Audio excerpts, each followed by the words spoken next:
Brian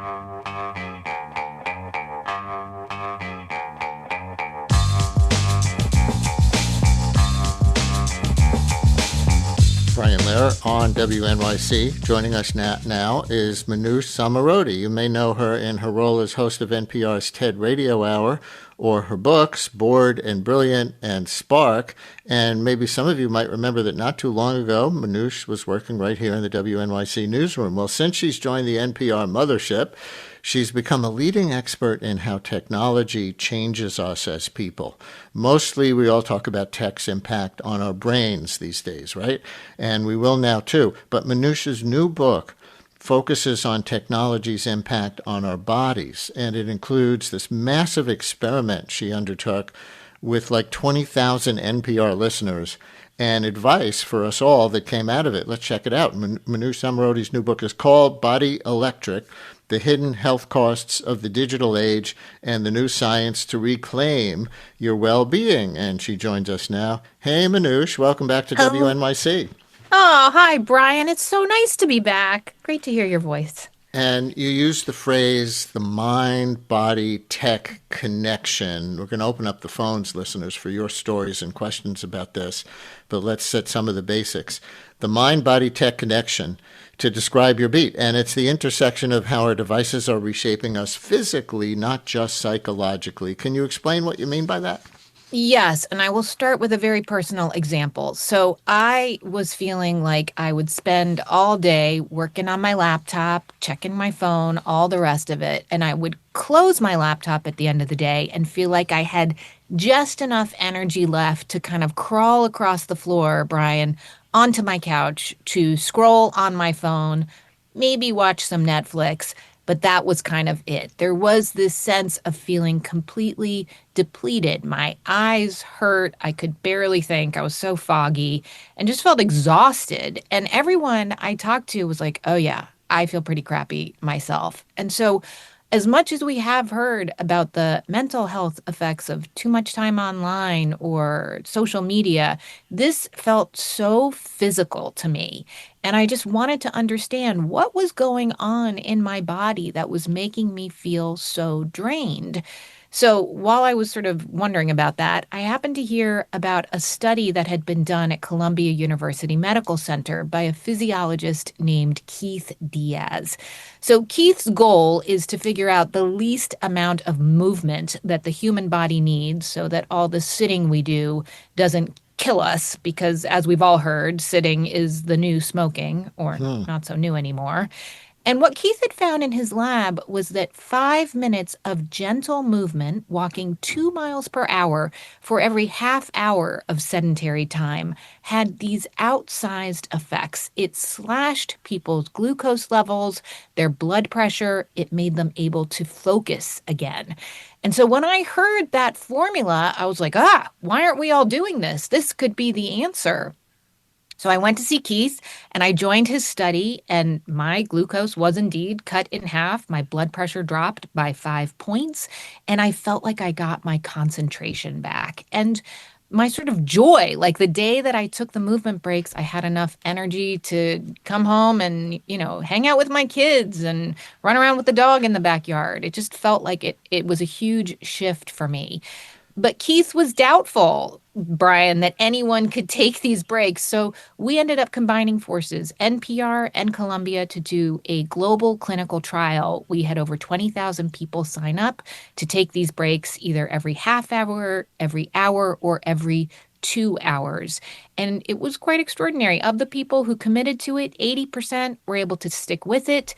80% actually liked taking these breaks. Their fatigue dropped by up to 28%. And maybe most surprisingly, their productivity rose slightly. So all those interruptions actually made them work more efficiently. They rated the quality of their work better. So to me, this feels like something we need to be talking about more, that our bodies are part of how we interact with our technology. And this could be the way that we feel like we get our focus back, like we can concentrate again, that we feel a little bit more positive. So listeners, does this sound like you? We have a little time to open up the phones for you, for your stories or questions. for Manoush Zomorodi, who you know, many of you know her from the TED Radio Hour here on the station, and she's now the author of the book, Body Electric, The Hidden Health Costs of the Digital Age and New Science to Reclaim Your Well-Being. Anybody listening who happened to be among the 20,000 people who participated in that experiment? Or anyone else with a story, a comment, or a question, 212-433 WNYC. And maybe some of you have seen previous coverage of that Columbia University Professor Diaz conclusion and have already been trying to take walking breaks, movement breaks during your day if you have a relatively sedentary job or otherwise sedentary life. Have you given it a try? Have there been challenges or obstacles or rewards that you've been able to notice, like Manoush was on her own physical well-being? 212-433 WNYC, 212-433-9692. You can call or you can text. I noticed that you push back on something that a lot of people might consider the solution and have gone to, and that's standing desks. You write that nearly 230 years of faith in standing desks appears to be misplaced. I thought standing desks came in like 2016. But tell us this story. Yeah, people have been calling on standing desks for truly centuries. And unfortunately, we have just sort of gotten the data in. There was a study that looked at multiple studies and found that if you stand for over 2 hours a day, you actually increase your risk of cardiovascular issues, including varicose veins. And the reason is because even when you're standing, you are still. You are not stimulating your muscles. And as Keith explained to me, you need muscle stimulation because our leg muscles are like sponges, and to wet those sponges, to get them to suck out the glucose and the lipids from our bloodstream, they need stimulation. That also is what pushes oxygen up to our brain. And so if you're sitting for a long time, or standing, that stillness won't get you that sort of stimulation that you need. But, if your standing desk is an impetus to movement, then by all means, go ahead and use it. And I have other bad news, Brian, which is that even if you work out in the morning, if you then sit for the rest of the day, you also face some of the harms, which, add them all up. All that sitting over weeks, months, years, they can really increase your risk of cardiovascular disease, diabetes, obesity. 3 out of 4 Americans now have one of those chronic illnesses. Many of those are preventable. How about working out in the afternoon? This is a totally selfish question because that's what I do, but probably a lot of people do. Work out after the workday. Is that any better or any different? Because you cited specifically morning.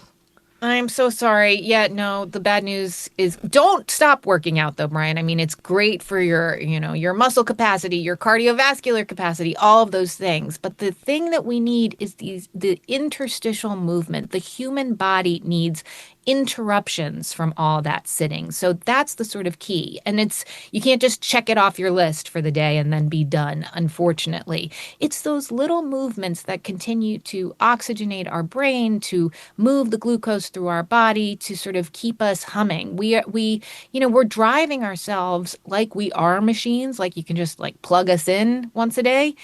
Unfortunately, that is not the case. Despite all the efficiencies that we get from our technology, we are not machines. We need to introduce movement back into our lives. And that's what I did in the book was I went through the 20,000 people. How did they do this? How did they create a culture shift, whether it was in the office? Because we always think sitting and looking at a screen, that's what productivity looks like. Actually, no. How do we start to get people to stand up in the middle of a movement and walk around and people not think they're completely crazy? Or retired people who maybe move more during the day, but then end up sitting, 6, 7, 8 hours in the evenings, as I heard from them. And then, of course, in schools where, here in New York State, recess is not a law. How do teachers start to integrate movement into kids' day? Because it's been shown to improve their ability to learn. So 5 minutes every half hour. of movement of some kind, walking at a pace of 2 miles an hour, which is quite slow. To break it up, that's the ideal that the experiment discovered. And Jennifer in South Orange is calling in as somebody who was in that sample, and I think has an interesting experience from being part of that experiment group. Jennifer, you're on WNYC with Manoush. Hi. Hi, thank you so much for taking my call. So it was one of my favorite segments that I ever heard on WNYC. And I love this expression, integrative exercise. And my husband and I, whenever we're at the airport, we'll always be doing squats and embarrassing our kids. We're doing integrative exercise. So when I heard the segment, I was so excited. I joined the clinical trial. When the family came home, I said, guess what? I joined the clinical trial. And I really was getting up every 30 minutes. I was walking about 5 minutes. I figured out exactly where I had to walk and then it just got kind of like onerous tracking stuff, but and I felt really bad and I did drop out, but it's just remains with me. I think about it all the time. And as I was telling the screener, I was just doing a little yoga at my desk in between administrative tasks. So I really think it's one of the best things I've ever heard on WNYC. Wait, Manoush, that's your dog, not Jennifer's dog, right? No, that was Jennifer's dog. Oh, Jennifer, your dog heard you say you dropped out of the study, and the dog couldn't handle it. Jen, what are you doing? They also love when I take them out into the yard. And I'm actually a child psychiatrist, and I have my office in my house. I have the best commute in New Jersey. And in between patients, I'll take them up into the yard and do some squats with them. And I'm always thinking about the WNYC story. And that's why I'm a sustaining member. Thank you very much. And there's motivation for taking multiple walks a day. Have a dog. But what were you thinking listening to Jennifer, Manoush? Well, I was thinking, she said she dropped out, but actually that's a win because we found that on average, people didn't take, 5 minutes every half hour. They actually, and that's a lot, right? What we found that was most feasible was 5 minutes every hour and even just 4 to 5 5-minute movement breaks. And those people, they saw the same sort of mood rise, ability to focus, energy, positivity. I think, for people who have chronic illnesses, the gold standard is this 5 minutes per half hour if you want the glucose benefits. But even just 1 minute every hour has an effect on blood pressure. So honestly, I think what we're talking about is a life change, a different approach to exercise, thinking about the human body as needing movement throughout the day and also showing ourselves some grace, right? Like, okay, so maybe this hour didn't work out. That's fine. You have a whole lifetime ahead of you that you want to integrate movement into your life and feel better. And I think, you're in the news business, Brian. It's rough out there. We could all use a little boost of productivity and positivity and joy. And it's just pretty simple and it's free. Here are two alternative forms of movement besides just the walking that people are chiming in with.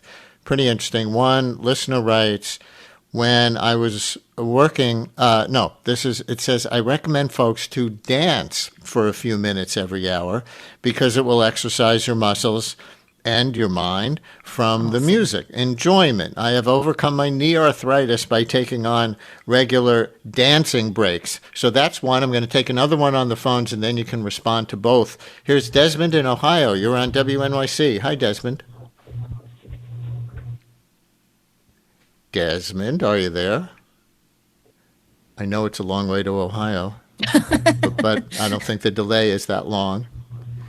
Desmond once, Desmond twice. Do I have the wrong name? All right. Well, what I have here is that Desmond said he started using a walking pad when working from home. And, people have seen those, right? It's like a little treadmill in a way that you can have right at your standing desk. So it's the standing desk, but you're moving at the same time. Did you look into those, Manoush? Totally. So some people love to get gear, right? And they find that if they have the right gear, it changes everything. I know people who take all their calls on their walking pads. Personally, I'm not a fan of gear. I always break it. So I do the Zoom and Shuffle is my fave. I also take as many calls as possible. While I'm walking, I'll say, "Can we not do a Zoom? Can I just call you so I can walk while I talk to you?" Dance parties, great idea. We have a Spotify playlist of songs that are 5 minutes approximately that you can rock out to. Absolutely turn your kitchen into a dance floor. We also had people who vacuumed during their 5 minutes or collected all the dirty dishes or the dirty laundry around the house for their 5 minutes. Other people who just love to get outside. We saw people who got out in nature, not surprisingly, had a bit of a boost. And the number one way that people manage to remember to take their breaks is no surprise, Brian. They would set a timer, right? Intentionally set a timer to remind themselves. But what we found was that by the end of the 2 weeks, they kind of didn't need the timer. Their body started responding and telling them when it needed a break. And this is something called interoception. That's a relatively new area of research. And this is how the body tells the mind what it needs. And there are some new research showing that our interoception gets sort of quieted down, the volume gets turned down when we're on screens because we're so captivated about what's going on our screen. We don't hear that our body says, "Hey, your back hurts, you're getting anxious, you need a break, you need a snack." But when people started taking these breaks, that sort of conversation started to be a little louder again between the body and the mind and the technology.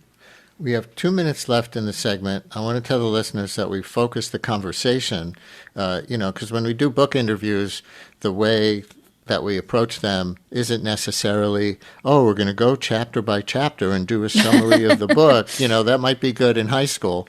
But what we often do is pick out an aspect of the book that we think would be a good conversation for us all to have and focus on that. So we've done that with the part of Manoush's book that's about the experiment that she did with 20,000 NPR listeners on screen time and movement. Part 2 of the book, just briefly, expands the argument beyond just sitting and walking. You devote chapters, I see, to what screens are doing to our eyes, our ears, our posture, and our breathing. You want to pick one for just a quick sample? Maybe the nearsightedness one is interesting? Yeah, or totally. Pick one of your choice. Oh, let's do eyes. So yes, I tried to do sort of top to tail. That's the the goal. But eyes are fascinating. So I talked to a woman ophthalmologist named Maria Liu, who works in Berkeley, who is studying why kids are going nearsighted at so much earlier ages and at higher rates. And one of the reasons is that actually it's the behavior, right? People used to think you went nearsighted because your parents were nearsighted. It was genetic.